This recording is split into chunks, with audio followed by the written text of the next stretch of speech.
República, la representación del federalismo mexicano. Y hablando de federalismo tenemos que hablar sobre la situación en un estado particular de la República como es Coahuila. Yo no voy a hablar sobre una fotografía, sino que voy a hablar sobre los resultados de una radiografía y ecografía de los lazos profundos entre los Zetas y las autoridades a todo nivel en el estado de Coahuila, según surge de los testimonios en los 3 juicios en Texas. Y voy a hablar particularmente del título. El título del informe es Control sobre todo el estado de Coahuila. Esa frase la dijo Rodrigo Uribe Tapia, que era un inversionista de los Zetas, que lavaba dinero para los Zetas y que describía de esa forma el control que tenían en el estado de Coahuila. Y esto es lo que surge de los testimonios que hemos analizado en estos 3 juicios contra miembros de los Zetas, juicios que se llevaron a cabo entre el 2013 y el 2016 en San Antonio, Austin y Del Río. La mayoría de los testimonios que nosotros analizamos son de miembros o ex miembros del cartel. También analizamos declaraciones de algunos agentes de seguridad pública de Estados Unidos que detuvieron e interrogaron a estos miembros de los Zetas y algunas víctimas y familiares de los abusos cometidos por los Zetas. El primer proceso que analizamos consiste en 2 juicios en el 2013 y el 2015 en contra de Francisco Colorado Cesa.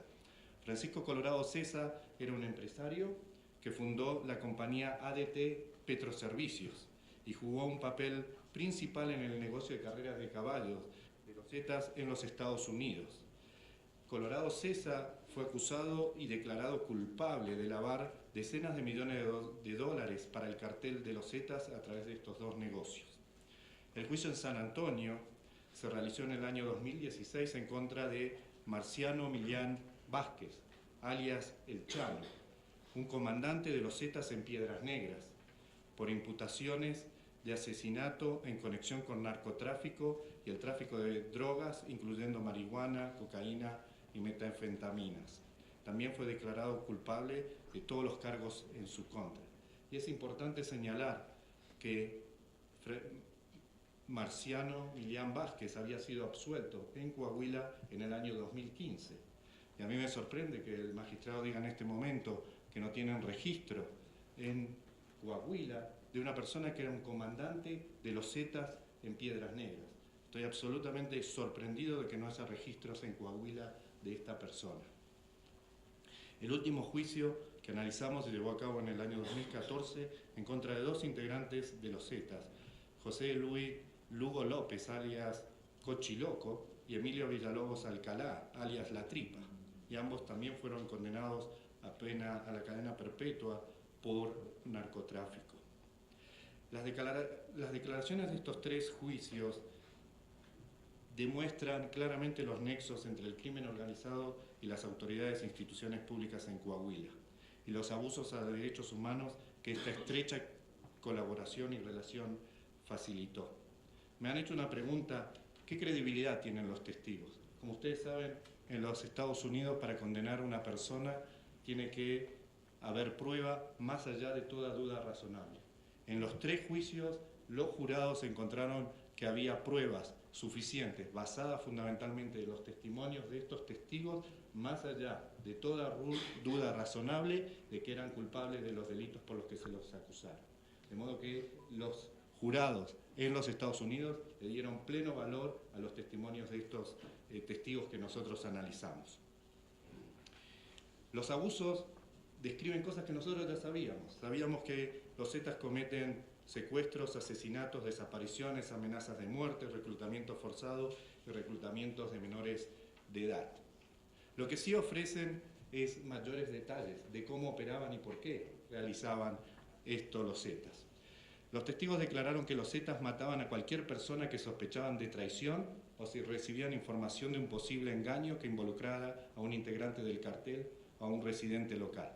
Sin embargo, los testigos también relataron cómo los Zetas asesinaron a personas que no tenían conexión alguna con el cartel o el tráfico de drogas, en particular durante las masacres de Allende y Piedras Negras. Y creo que esto, senadora, es fundamental. En México es necesario cambiar la narrativa sobre la violencia. No se puede atribuir toda la violencia al narcotráfico como si estas fueran solo disputas entre carteles o dentro de los carteles. La violencia de los Zetas, por lo menos en Coahuila, fue y tuvo como víctimas a innumerables personas civiles que no tenían ningún tipo de relación con el cartel, y creo que esto es fundamental, cambiar esta narrativa. Los testigos relataron la manera cruel en la cual las Zetas despojaron a sus víctimas de su humanidad, los asesinaron y se deshicieron de sus cuerpos.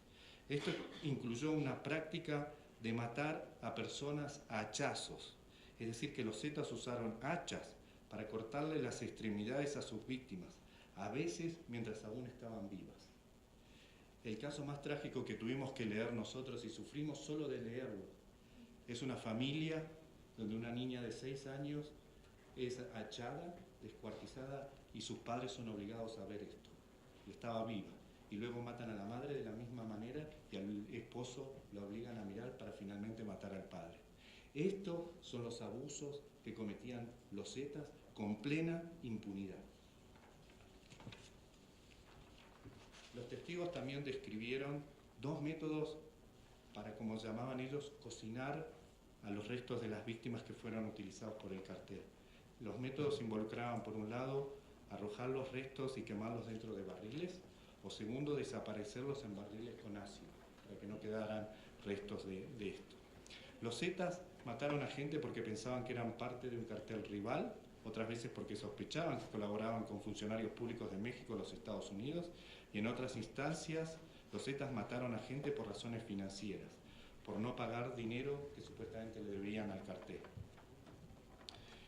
Por ejemplo, un testigo relató cómo presenció el asesinato de una cortadora a manos de Heriberto Lascano, quien fue el líder de los Zetas en su momento, después de que esta contadora supuestamente cometiera un error de contabilidad.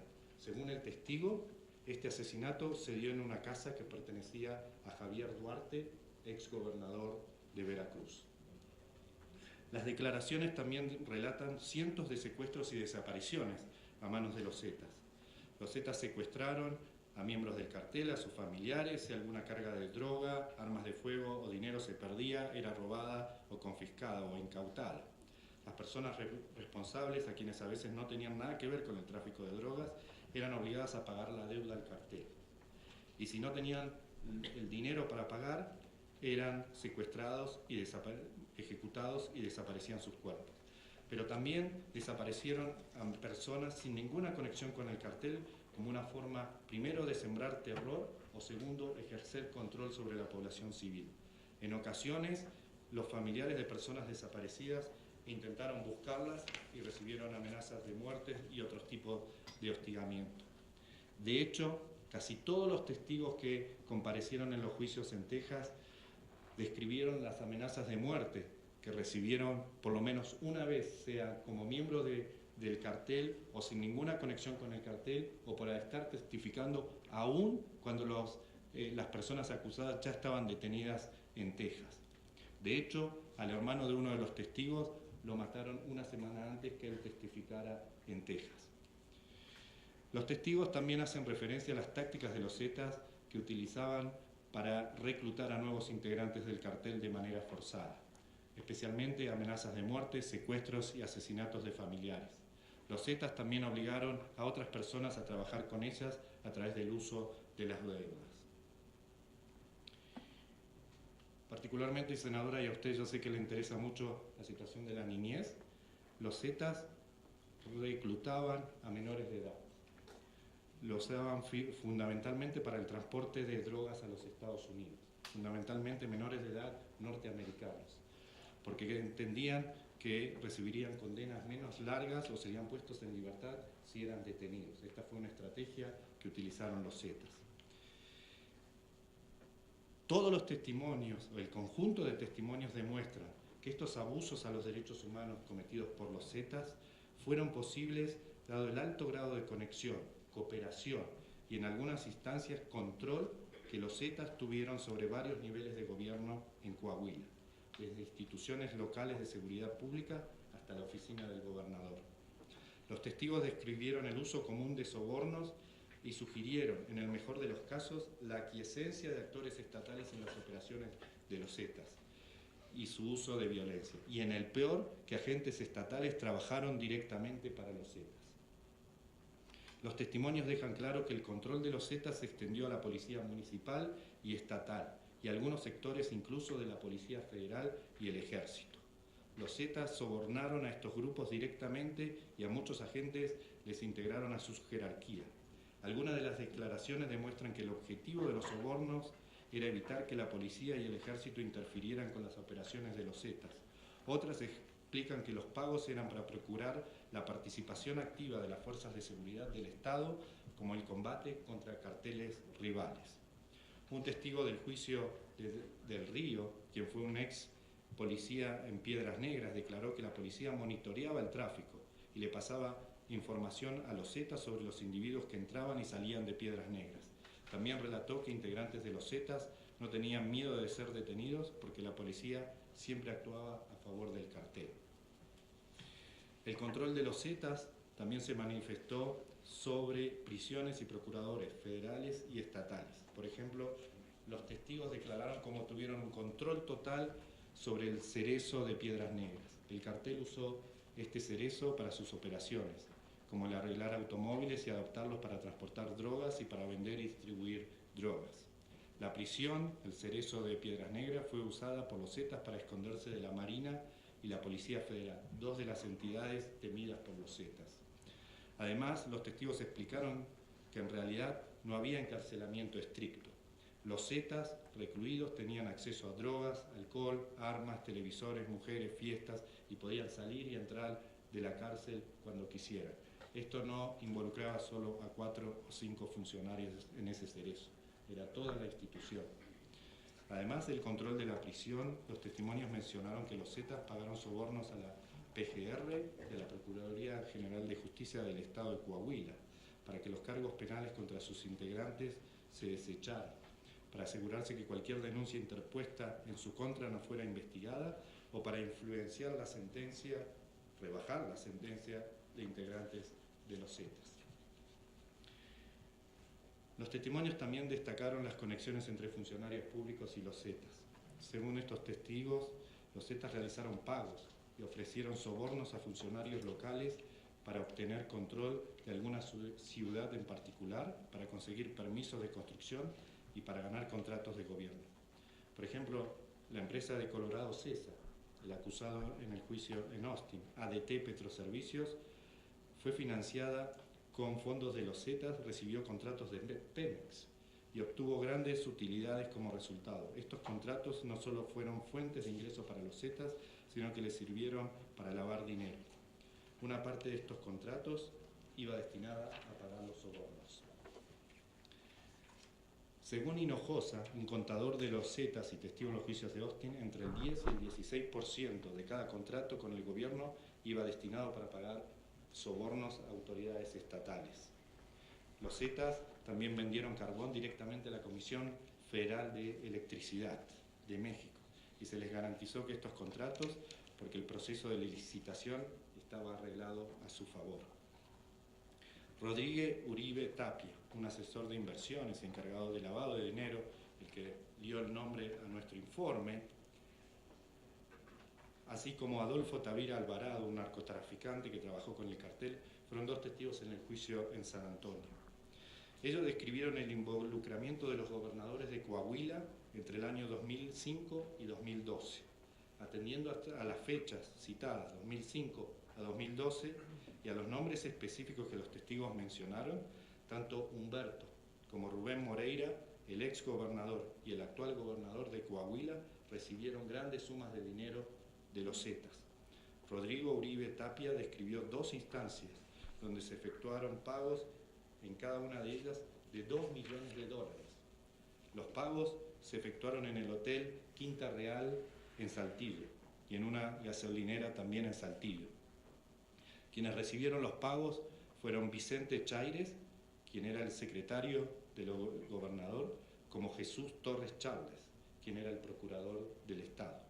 Los supuestos pagos fueron parte del acuerdo que los Zetas tendrían con el entonces gobernador Humberto Moreira.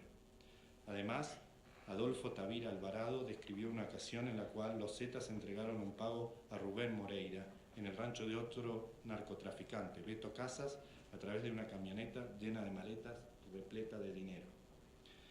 José Carlos Hinojosa, contador del cartel, también relató cómo los Zetas le dieron 12 millones de dólares en apoyo a la campaña electoral de Fidel Herrera para gobernador de Veracruz en el 2004. Y debo aclarar que algunos periodistas que me entrevistaron antes del inicio de este foro, que era Fidel Herrera quien recibió estos 12 millones de dólares y no Javier Duarte, y pido disculpas por mi error. En definitiva, senadora, de los testimonios surge claro que el cartel de los Zetas cometió numerosos abusos a los derechos humanos con plena impunidad. Y dos, que las instituciones y funcionarios públicos tuvieron un papel, ya sea por acción u omisión, en la comisión de estos crímenes. También queda claro que el gobierno de Estados Unidos tiene información sobre los abusos, alguna información incluso permitiría aclarar casos de desapariciones forzadas, y nosotros estamos recomendando al gobierno de Estados Unidos que comparta la información, pero por el grado de desconfianza con las autoridades mexicanas, por un ejemplo concreto que surge de los casos, y si me da un minuto más, senador. Un policía investigador de los Estados Unidos obtuvo las coordenadas exactas donde personas desaparecidas podrían haber estado o donde sus restos podrían estar. Le transmitió esta información a su contacto en Monterrey, que se lo pasó a las autoridades mexicanas. Las autoridades mexicanas respondieron y dijeron: no podemos buscar a estas personas desaparecidas, asesinadas o los restos, uno, porque las direcciones no existen, o dos, que es lo más grave, porque esas zonas son muy peligrosas y no podemos entrar. Estas son las autoridades de México. Pero es importante que el gobierno de Estados Unidos comparta esta información con las organizaciones de la sociedad civil, con los familiares, porque permitiría esclarecer muchos de estos casos. Y lo siguiente que es importante es entender también que hay una responsabilidad de Estados Unidos, porque es muy claro que hay un tráfico de armas y las armas se adquieren en los Estados Unidos, y nosotros estamos recomendando que tiene que haber control más estricto en el acceso a las armas en los Estados Unidos, y particularmente en mi estado, en el estado de Texas. El ejemplo de la masacre en la iglesia el día de ayer es un ejemplo de lo que produce la facilidad de acceso a las armas. Y la droga va hacia los Estados Unidos, de modo que también hay una corresponsabilidad. Pero la responsabilidad principal es de las autoridades de Coahuila, es de las autoridades federales. Y yo quisiera terminar, porque siempre trato, usted sabe, senadora, de ser propositivo. Yo invito al magistrado, y ojalá estuviesen las autoridades del Ejecutivo y no del Poder Judicial, para demostrar la independencia de poderes y que pudiésemos discutir sobre políticas públicas con las autoridades del Ejecutivo y no con el Poder Judicial. Las invito que, si hay voluntad de investigar, que investiguen a todos los testigos que comparecieron en los juicios en Texas, que los entrevisten, que obtengan toda la información, que juzguen a todos los funcionarios que aparecen mencionados en estos juicios. Creo que esto es lo mejor, que en lugar de discutir las fotografías, podríamos discutir la radiografía y la ecografía. Y en segundo lugar, senadora, usted fue crucial en la aprobación de la ley sobre búsqueda, sobre desaparición forzada, que incluye un sistema nacional de búsqueda, una comisión nacional de búsqueda. Ojalá que el presidente finalmente la firme para que entre en vigencia antes de que se apruebe el presupuesto, para que tenga presupuesto el año que viene. Pero los invito a que tomemos como test esta información que surge de estos casos, y que la Comisión Nacional de Búsqueda y el Sistema Nacional de Búsqueda tome estos casos como paradigmáticos para ver si va a producir los resultados que todos quisiéramos que produzca. De modo que muchísimas gracias, senadora, por la invitación, y disculpas por haber hablado tanto tiempo. Muchas gracias, Ariel. Bueno, pues está